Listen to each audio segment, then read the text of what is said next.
Hello friend, Radhe Radhe. मैं मंजू गिरी अपने चैनल पर आप सभी का बहुत बहुत स्वागत करती हूँ और आप सभी को नवरात्रि की ढेर सारी शुभकामनाएं।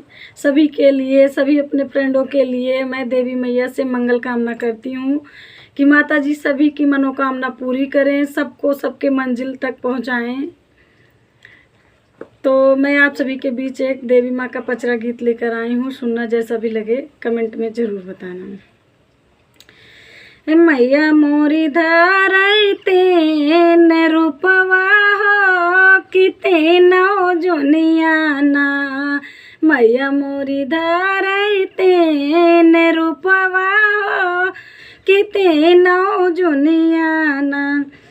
होत भीन सरवा मैया भइले नादनमा हो कटोरवा लइके ना कि कटोरवा लइके ना। हेराई घर घर कलमना हो कटोरवा लइके ना। हेराई घर घर कलमना हो कटोरवा लइके ना। मैया मोरी धरते न रूपवा हो किते नौ जुनियाना। कि मैया मोरी धरते न रूपवा हो किते नौ जुनियाना। होते दोपहरिया मैया भइले छोकरिया हो डेलरिया लइके ना।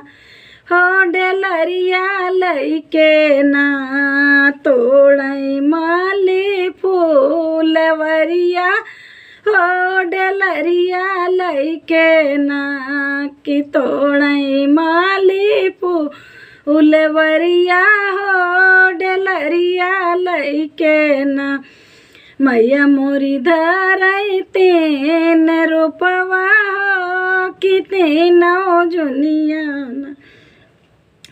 होत गाँव धरिया मैया भइले जपलवा हो ठेंगनिया लइके ना। हो ठेंगनिया लइके ना। हेराई चौराया सतनवा हो ठेंगनिया लइके ना। हेराई चौराया सतनवा हो ठेंगनिया लइके ना। मैया मोरी धरते न रूपवा हो किते नौ जुनियाना।